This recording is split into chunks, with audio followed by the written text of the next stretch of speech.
চলো আমার নতুন বন্ধুরা দেখে নাও যে ব্লাউজের হাতা কিভাবে লাগাতে হয়। অনেকেরই অসুবিধা হয়, তারা দেখে নাও যে এই ভিডিওটি।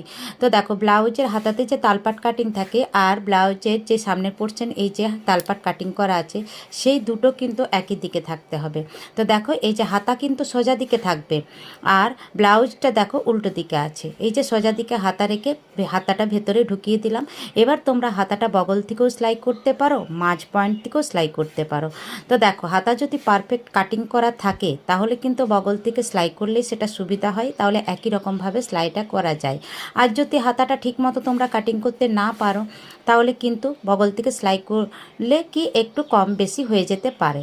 তো দেখো, হাতাটা প্রথমে পারফেক্ট কাটিং করবে, তারপর কিন্তু এইভাবে বগল থেকে সেলাই করে নেবে, তাহলে দেখবে হাতাটা খুব সুন্দর ফিটিংস হয়ে যাবে। আর প্রত্যেকটা সেলাই কিন্তু ডবল দেবে, ডবল সেলাই দিলে কি পারফেক্ট হবে, মজবুত হবে সেলাইটা।